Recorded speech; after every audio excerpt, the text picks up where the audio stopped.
하나님 아버지, 하나님의 나라가 하나님의 나라답지 않다면 하나님께서 전쟁 또는 가뭄 또는 전염병, 지진을 통해서 징계하시는데, 오늘 하나님의 나라였던 이스라엘, 그들이 하나님을 떠나 바알과 아세라를 섬김으로 아람을 통해서 하나님의 징계를 드러낼 때 하나님이 여전히 기회를 주시고 은혜를 베푸시고 또 승리케 하시는 하나님의 자비와 공의 앞에 우리의 삶을 겸허하게 성찰하고 주 앞에 거룩하고 경건한 삶 살아가는 귀한 성도님들 모두 되게 하옵소서. 예수님의 이름으로 기도합니다. 아멘.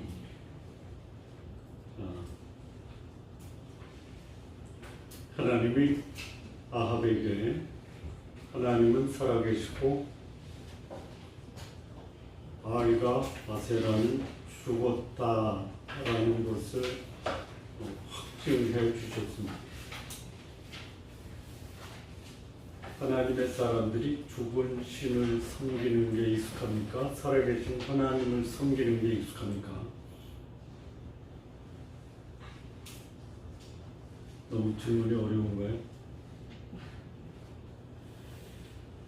그럴 리가 없다 하면서도 살아계신 하나님보다 죽은 신을 섬기려고 하는 유혹이 우리 주변에 너무 많죠.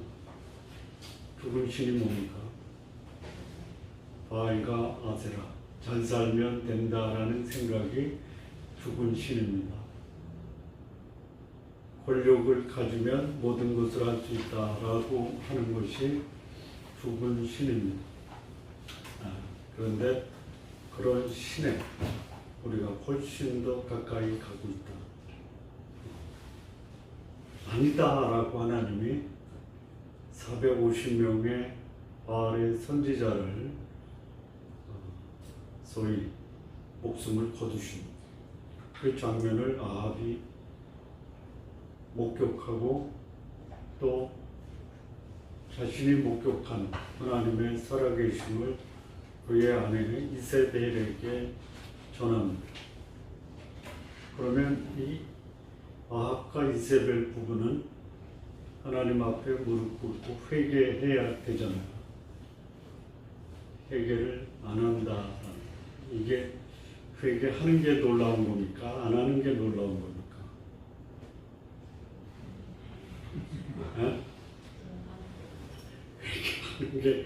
회개하는 게 놀랍다.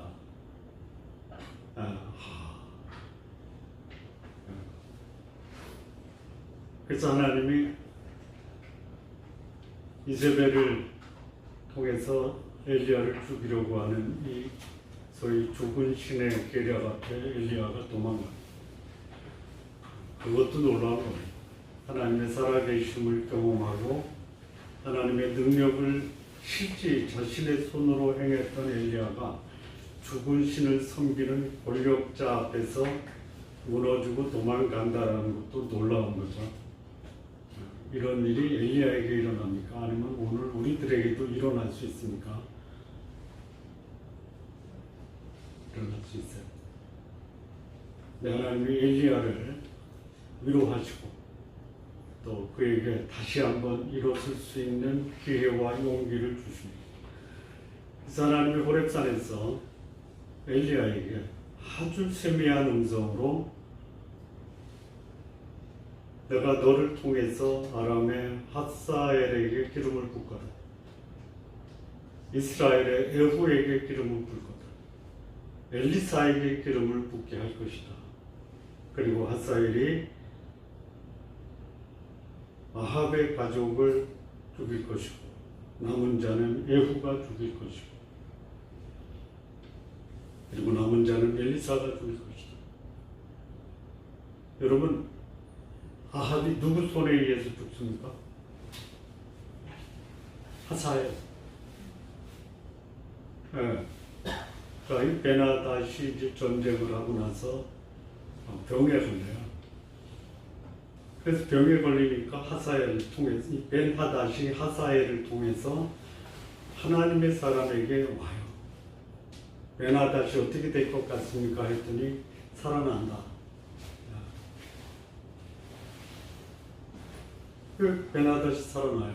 살아난 벤하닷을 하자엘이 이불을 덮어서 칼로 찍어 죽여요. 그리고 하자엘이 전쟁을 먼저 도발한 것은 아합이에요. 전쟁을 합니다. 근데 이 전쟁을 벌일 때 아합이 변장을 해요. 누구를 앞세우냐면 유다 왕 여호사밧을 앞세워요.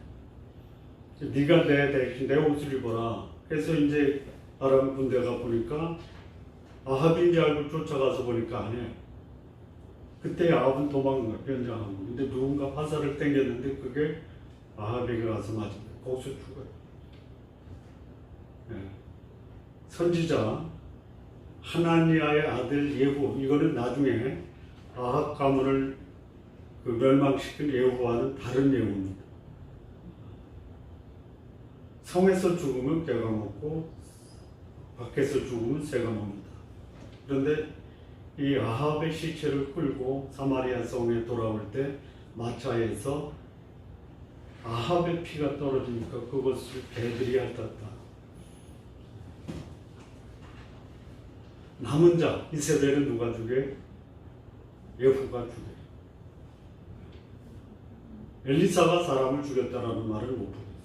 어쨌든 하나님이 그렇게 엘리야를 위로하고 회복시키셔서 다시 다메섹으로 가게 하셔서 하사엘에게 기름을 붓게 하시는데 기름을 부었다라는 기록은 없어요. 그러면 회개해야 될 거 아니에요. 아합과 그의 아내 이세벨이. 그리고 벤하닷이 그 주변의 도시국가 32개의 왕들과 연합을 해서 동맹을 맺고 이스라엘을 침공을 합니다. 지리적으로 보면 다메섹이 위에요, 사마리아가 위에요. 지리적으로 보면 위도상으로 다메섹이 위죠. 근데 여기 본문에 보면 벤하닷이 32명의 왕들과 함께 사마리아에 올라왔다 이랬죠. 왜 그렇게 썼을까요? 부산에 있는 사람이 서울에 올라간다라는 맞는데 평양 사람이 서울에 올라간다라는 말도 맞죠. 네? 그러니까 어디가 중심지냐. 주변에 아람의 주변 도시국가의 32명 왕이 벤하닷의 속국이었다 보시면 왔어요.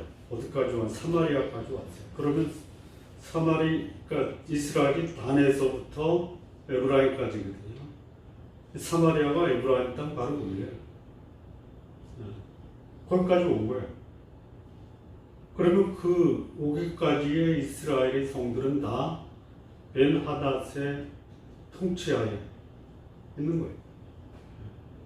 뭐 어떻게 할지는 모르지만 그 나중에 여기 보면은 사마리아의 부스러기를 잡는다면 신들이 내 위에 벌을 내리기를 바란다 그랬죠. 나오죠. 그러니까 사마리아를 부스러기조차 남겨두지 않겠다라는 거예요. 예. 그 부스러기는 뭐냐면 그거예요. 토기 조각. 그걸 부숴서 만든. 그러니까 사마리아 땅에는 먼지만 남기겠다. 손에 잡히는 게 없게 하겠다. 그게 벤하닷이 사마리아를 침공할 때 가지고 있었던 마음이에요. 그러면 이스라엘 그 단에서부터 사마리아까지 내려오고 거의 뭐 국토의 뭐 5분의 4 정도는 이미 그 아람 손에 들어간 거예요.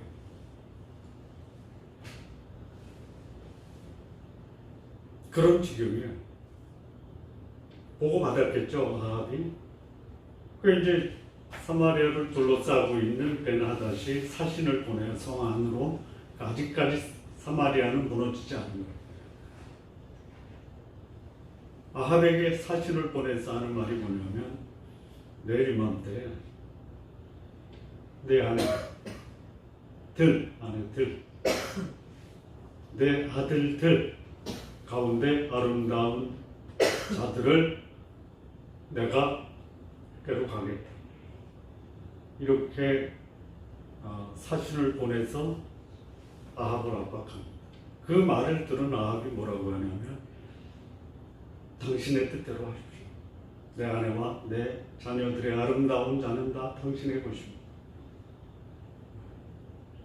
자, 거기에 이세벨이 포함됐을까요? 안 됐을까요? 왜 웃어요? 아니, 포함됐습니까? 안 됐습니까? 그러니까 이거는 뭘 거기에 이세벨이라는 이름이 안 나오지만 내 아내들을, 그럼 그 아내들 속에 아합이 내어줄 때 이세벨이 포함됐겠습니까? 안 됐겠습니까? 한번 추측 한번 해보세요. 네? 안 됐을 것 같아요. 저도 그렇게 생각해요. 왜? 예의가 있죠. 네? 아니, 아합이 이세벨의 말을 듣는데 그 말은 뭐냐면 아합과 이세벨만 남기고 다 내주겠다라는 거죠. 내 목숨은 소중하니까 나는 안 되고 또 나는 이세벨의 그 휘하에 있으니까 이세벨을 감히 내가 내줄 수는 없다, 뭐 이런 거예요. 그 다음날 또 벤하닷이 사신을 보내요. 사신을 보내서 내일 이맘때 올 때 네 아내들과 자식은 물론이거니와 네가 직접 내 집과 내 신하들의 집을 다니면서 아름다운 것들은 다 내놔라. 당황하겠어요, 안 하겠어요? 자기 집은 자기 책임하에서 내어줄 수 있는 가능성은 있지만 신하들의 집에 들어가서 내 눈에 아름다운 거 다 내놔라 이렇게 했을 때 아합이 그 신하들의 눈치를 보겠죠. 신하들을 불러요. 장로들과 백성들을 불러요. 그리고 이 얘기를 하는 거예요. 근데 참 공교롭게 아합이 자기 아내들과 자녀들은 주겠다라고 한 말을 하는데 신하들의 집을 부져서 수색을 해서 아름다운 것을 가져가겠다라는 말은 안 하죠. 근데 신하들이 그 말을 알아들어요. 뭐냐? 왕이 말은 안 하지만 왕궁을 수색하는 자들이 나중에 이제 여기 벤하닷이 사마리아에 부스러기조차 남겨놓지 않겠다라고 하는 그 벤하닷의 마음을 읽을 수 있는 거예요. 이분 다 죽었다. 그러니 죽는 거예요. 뭐 좋은 거 아름다운 것만 뺏기는 게 아니라 완전히 초토화시키겠다라는 거 아니에요. 그러니 백성의 장로들과 백성들이 동의하겠어요? 안 하죠. 죽을 때 죽더라도 버티자. 그 얘기예요. 싸우자 이거죠. 그래서 벤하닷이 보낸 사신에게 뭐라고 하냐면 갑옷 입는 자와 갑옷 벗는 자가 동일할 수 없다. 뭐예요? 갑옷을 입는 거는 뭐예요? 전쟁 시작하는 거예요. 갑옷을 벗는 건 언제 벗어요? 전쟁이 끝나면 벗는 거예요. 야, 길고 짧은 것은 해봐야 알아. 전쟁도 시작하기 전에 김치국부터 마시지 마 라고 사신에게 전달을 하는 거예요. 그랬더니 벤하닷이 싹쓸이하라. 부스러기조차 남기지 말아라. 만약에 사마리아에서 내 신하들이 손에 잡힐 만한 파편, 그 조각이라도 있으면 신들이 나에게 벌을 내리기를 원한다.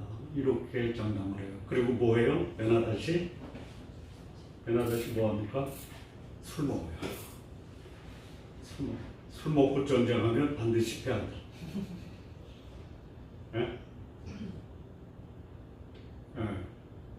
수뇌부가 전쟁터에 나와서 술 마시고 있는 거예요. 이거 보면은 하나님이 아직은 아니로구나 라는 것을 이렇게 감을 잡아요. 그래서 싸우자, 버티자라고 이제 하고 있을 그때에 하나님의 한 선지자가 등장해요. 느닷없이가 누군지 몰라요. 이름도 없어요. 갑자기 등장하는 사람이에요. 등장해서 하는 말이 뭐냐면 내일 아니 오늘이에요. 오늘 내가 벤하닷의 군대를 내 손에 붙이겠다. 기가 막힌 거예요. 여러분 이미 포위가 되고 이제 뭐 그 벤하닷의 위력을 당하는데 하나님의 사람이 나타나서 오늘 내가 벤하닷을 크게 이길 것이다. 물리칠 것이다. 내 손에 붙이겠다라는 말이 들어오겠어요? 안 들어오겠어요? 아니 불난 집에 부채질하는 거예요. 우리는 이제 죽기살기로 싸우는 것밖에 없고 일말의 자존심을 위해서 항복은 못하겠다라는 거 아니에요. 근데 여기 하나님의 사람 이름도 없어요. 무명의 예를 들어서 지금 윤석열 대통령에게 저 시골 목회하는 시골의 개척교회 조그만 교회의 목사님이 와서 대통령한테 가서 한마디 하면 들어주겠어요? 네? 그런 상황이에요. 이 선지자가 하니까 아합이 들어요. 이게 놀라운 거죠. 어떻게 했으면 좋냐? 그랬더니 지방의 고관의 자녀들을 모으라. 지방 고관의 자녀를 부르러 갈 시간이 있어요, 없어요? 그럼 그 지방의 고관의 자녀들이 어디 있다라는 거예요? 사마리아에 있다. 왜 그랬을까요? 간단해요. 지방의 고관들이 왕의 말을 안 들으면 그 자식들을 사마리아에 볼모로 잡아놓은 거예요. 몇 명이에요? 232명이에요. 그 다음에 또 이제 군대로 동원될 사람이 7천 명 있어요. 그 지방의 고관들, 아마 장로들과 백성들 사이에서도 그 여기 232명의 자녀들이 있을 수도 있다 이거죠. 그러니까 7,232명의 군대가 있어요. 이들을 데리고 나가서 싸워라. 장군, 그 지휘는 누가 할까요? 무명의 선지자가 당신이 하십시오.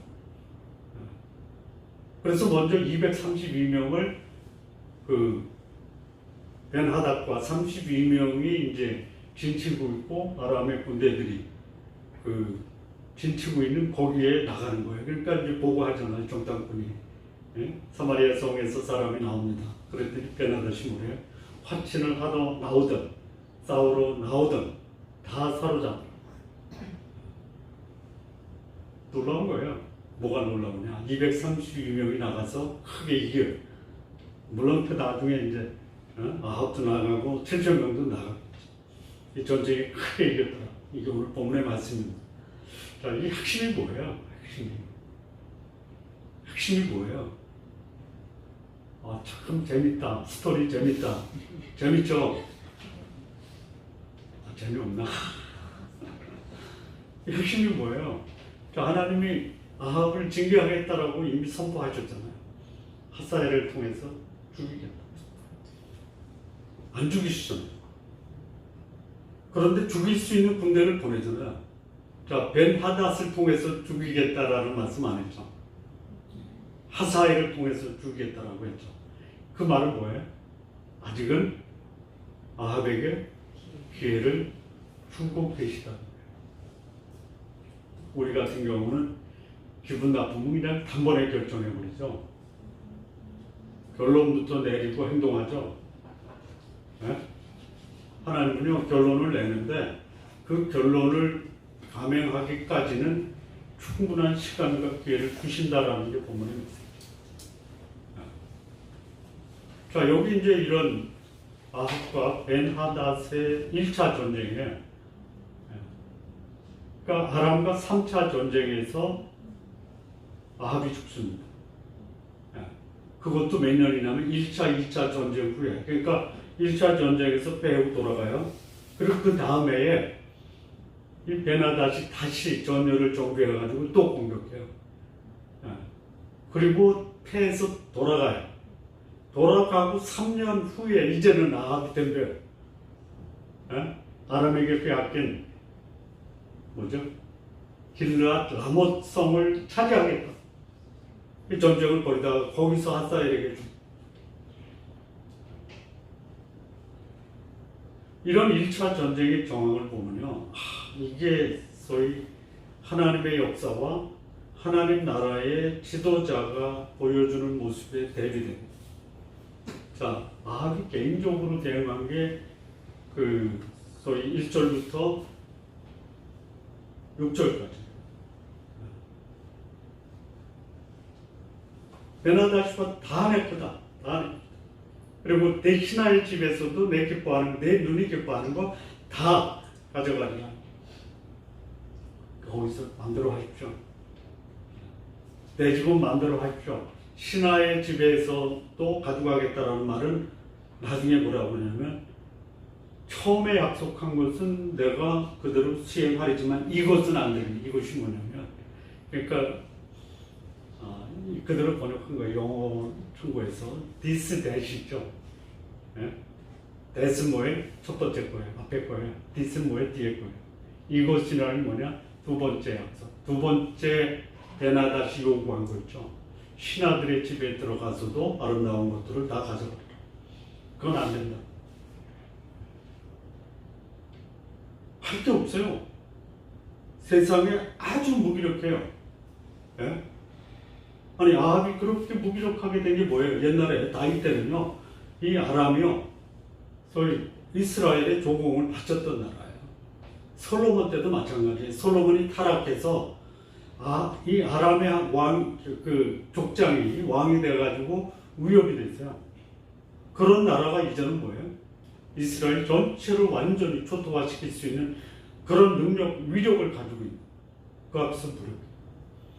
하나님의 사람이 하나님의 능력을 저버리고 개인의 욕망과 우상을 섬기면 그는 아무것도 할 수 없는 무력한 미천한 존재로 전락한다. 모든 것을 다 가지고 있고 마치 자기가 모든 것을 할 수 있다라고 하는데 외부로부터 공격을 받으니까 할 수 있는 게 아무것도 없어요. 이게 하나님의 나라의 왕이 그럴 수 있다는 거예요. 왜요?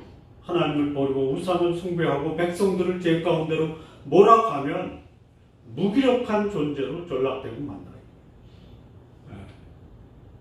할 수 있는 게 아무것도 없어요. 아무것도 없어요. 예? 하나님이 징계한 전쟁임에도 불구하고 회개하지 않아요. 예? 그리고 나서 할 수 있는 게 뭐예요? 아무것도 없다. 자기만 죽는 게 아니라요, 신하들까지도 죽이는 거예요. 지도자 하나가 하나님 앞에 범죄하면요, 하나님 그 사람을 징계하는데요, 그 사람 때문에요, 주변 사람도 소위 죽음이라는 그 형벌 속에 같이 동참하게 만드는 우리 성도님들 때문에 주변도 복이 되기를 바랍니다. 예? 하나님이 그렇게 수없이 경고하고 메시지를 줬음에도 불구하고 하나님께 굴복하지 않았던 아합이 소위 이방 왕 벤 하닷 앞에서는 스스로 무너지는 보잘것없는 존재로 전락한 거예요. 하나님을 대적하는 자, 이제는 사람 앞에 굴복해버렸다. 하나님을 대적하는 자가 하나님께서 그를 얼마나 무력하고 초라하게 만드는지를 우리 눈으로 보는 이런 처참한 장면. 자, 아합이 이제 더 이상 소망이 없다. 그런데 뭐만 남았어요? 소망은 포기하고 남은 게 뭐예요? 죽을 때 죽더라도 버티다 죽자. 이걸 뭐라고 그래요? 이걸 뭐라고 그래요? 자존심이라고 그래요. 무슨 자존심? 그거만 남은 거예요. 살 수 있는 길이 있는데 살 수 있는 길은 저버리고 죽음에 들어서서 자존심만 내세우는 하나님의 사람들이 지금도 있을 수 있다. 성도님들, 그런 아합과 같은 자존심 가지고 버티는 그런 하나님의 사람들 되지 마시기 바랍니다. 자, 두 번째는 이제 백성의 장로들과 나라의 장로들과 백성들의 집단적 대응이에요. 뭐 아합이나 별 차이가 없어요. 베나닷의 요구 거절하자. 그리고 전쟁하자 이거예요. 네? 여기 보니까 그 7절이요. 이에 이스라엘 왕이 나라의 장로들을 다 불러 이르되 너희는 이 사람이 악을 도모하고 있는 줄 자세히 하나 그가 내 아내들과 내 자녀들과 은금을 다 빼앗으려고 사람을 내가 보내었으나 내가 거절하지 못하였도다. 예, 이 자기만 하는 거죠. 예, 이 베나닷이 두 번째 사진을 보내서는 신하들의 집까지 다 뒤지겠다라고 하는 거예요. 그거 차마 말을 못해요. 그럼 신하들은 벌써 그 말을 들어 왕궁을 싹쓸이 하겠다라고 하면은 예? 자기들 집도 어떻게 될지 알잖아요. 이거 안 된다. 예? 듣지도 말고 허락하지도 마옵소서. 그래서 예? 이 아합이 베나닷 사신들에게 예? 당신 왕에게 말하기를 왕이 처음에 보내 종에게 구한 것은 내가 그렇게 하지만 이것은 할 수 없다. 차마 신하들 앞에서 베나닷의 사신에게 이것이 어떤 내용인지를 말을 못하겠죠. 이거 뭐에 신하들의 집까지 수색해서 아름다운 거 다 가져가겠다. 그래서 이걸 가서 다시 이제 보고를 하니까 베나닷이 하는 말이 사람을 보내서 사마리아에 부스러진 것이 나를 따르는 백성의 무리의 손에 채우기에 족할 것 같으면 신들이 내게 벌 위에 벌을 내림이 마땅하다. 사마리아에 부스러진 것, 파편이 이게 손에 채워진다면 완전히 부숴버리겠다는 거예요. 파편이 남아있으면 신들이 내 벌 위에 벌을 내리는 게 마땅하다. 그냥 완전히 그냥 돌 위에 돌 하나 남지 아니하고 파편 위에 파편 남지 않고 완전히 피끌 먼지처럼 만들어 이렇게 장담을 해요. 자, 여기 장로들이 대응한 거 보면요, 싸웁시다. 싸워보지도 않고 항복하는 거는 너무 비참하게 만들어 놓으시니 일단 싸웁시다. 싸워서 치면은 없었지만 싸우지도 않고 항복하는 것은 이거는 너무 우리가 보기에도 마땅치 않다. 자, 왜 싸우자고 한 거예요? 싸우지 않고 망하느니 싸우고 망하는데 차이가 없습니다.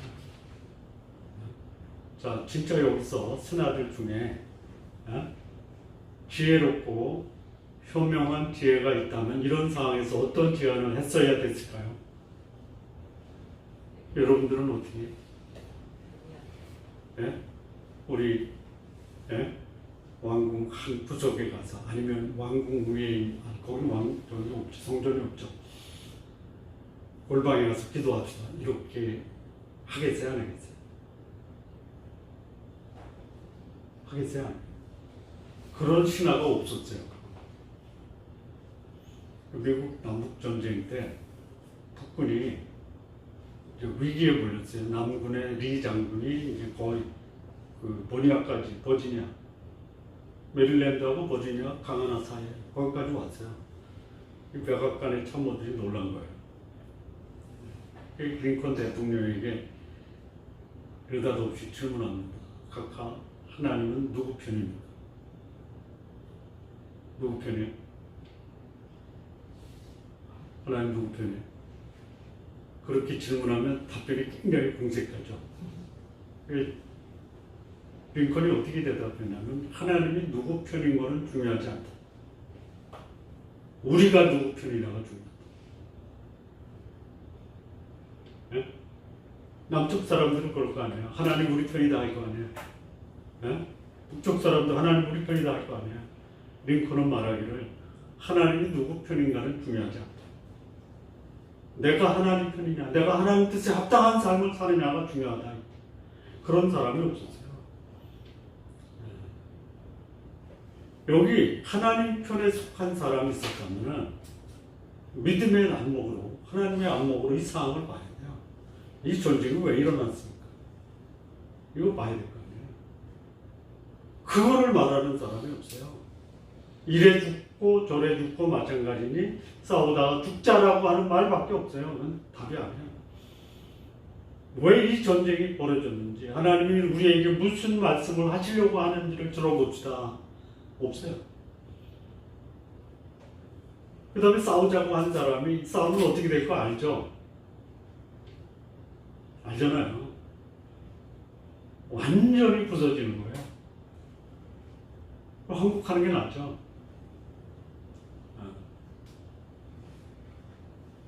하나 더 나가서 우리가 지금 이 베나닥과 싸우는 이 전쟁의 결말을 우리의 후손들은 어떻게 평가할 거냐. 이거를 백성의 장로와 백성들이 아합에게 건의했다라면 어떻게 됐을까?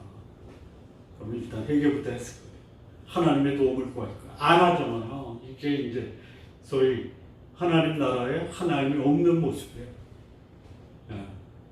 그래 하나님이 그걸 보세요. 보시고 나서 안타까운 마음으로 한 번 더 기회를 줄게. 이게 하나님 선지자를 보내줍니다. 13절에서 21절이에요. 한 선지자가 이스라엘 아합 왕에게 나아가 이르되 여호와의 말씀이 내가 이 큰 무리를 보느냐 내가 오늘 그들을 내 손에 넘기리니 너는 내가 여호와인 줄을 알라. 여러분들이 하나님을 찾지 않으면 누가 여러분을 찾아요? 하나님을 찾아요. 이게 은혜고요. 이게 놀라운 일이며 지금도 하나님은 하나님 없이 일을 하려고 하는 사람들에게 찾아와서 잠깐만 그리고 하나님은 복음을 전해주십니다. 복음을 자 그랬더니 아합이 이래요. 누구를 통해서 그렇게 하십니까? 여기 이제 오늘 내 손에 베나닷을 넘기겠다라고 하니까 누구를 통해서요? 각 지방의 고관의 청년들이라.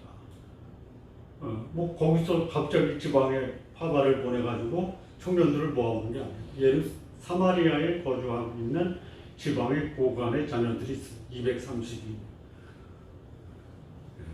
누가 전쟁을 시작하리까 이렇게 이제 아합이 물으니까 너다. 그 지방의 고관의 자녀들 청년 232명. 그리고 이 사마리아에 거주하고 있는 20세 이상의 장정들 7,000명이에요. 그러니까 이 사마리아에 거주하고 있었던 사람들이 전쟁에 참여할 수 있는 사람이 7,000이니까 곱하기 3 하면 사마리아에 거주하고 있는 사람들 2만 명 정도 되지 않았나. 그러니까 7,232명을 데리고 전쟁에 나가는 거예요. 그들이 정오에 나가요.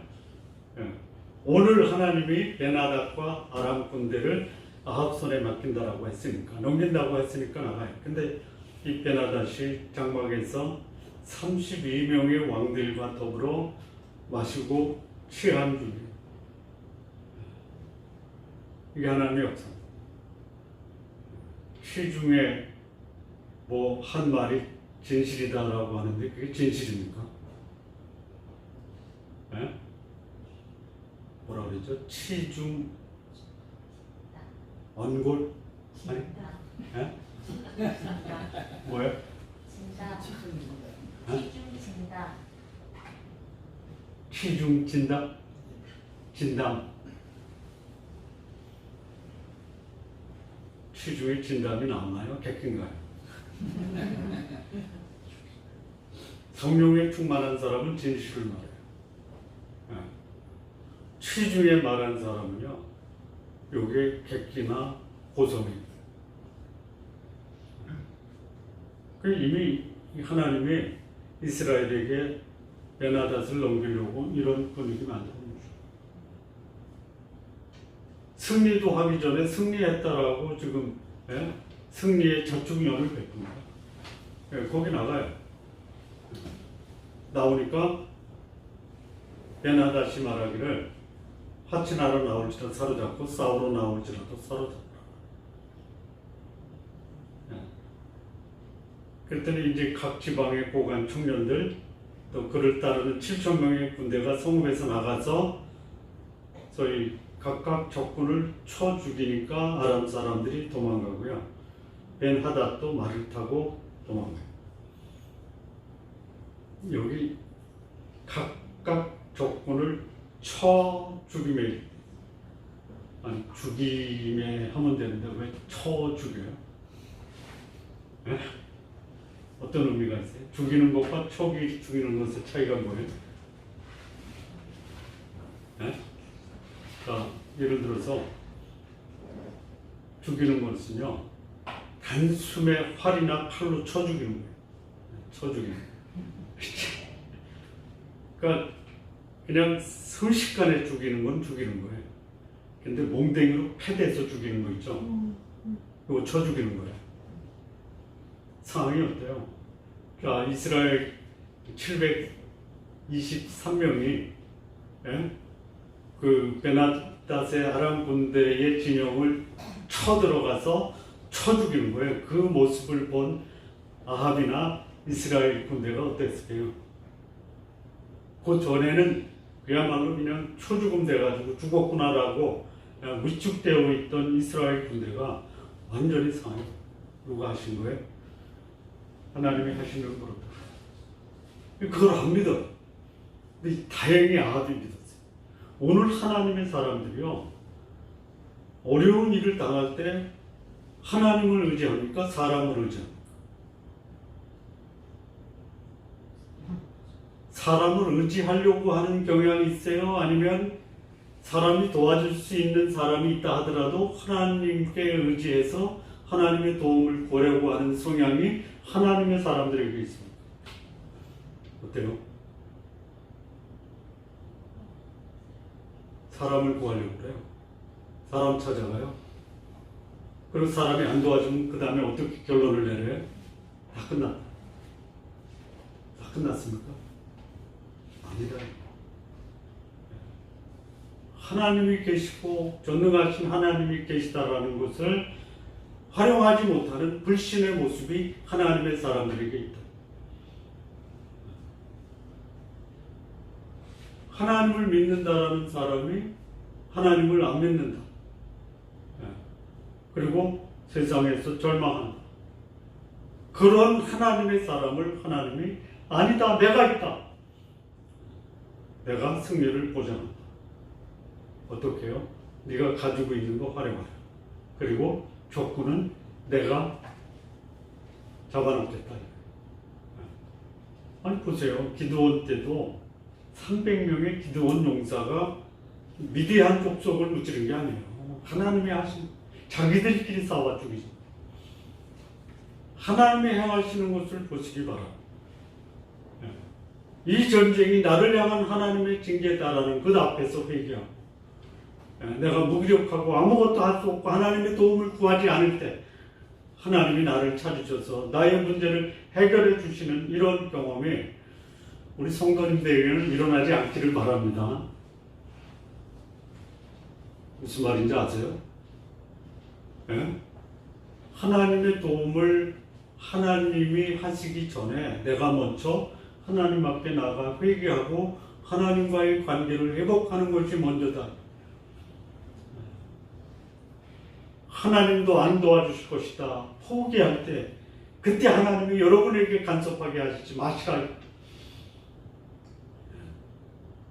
하나님의 사람은 내 상황에서 벌어지는 이런 사건, 사고를 하나님의 안목으로 바라보고 하나님 앞에서 나를 성찰하고 그리고 하나님의 도움을 청함으로 하나님께서 여러분 삶 속에 하나님의 능력을 베푸시는 것 경험하시기를 진심으로 바랍니다. 기도하시겠습니다. 하나님 아버지 감사합니다.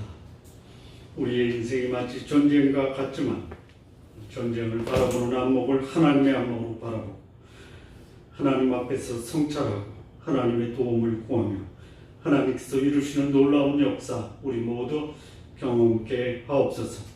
예수님의 이름으로 기도합니다. 아멘.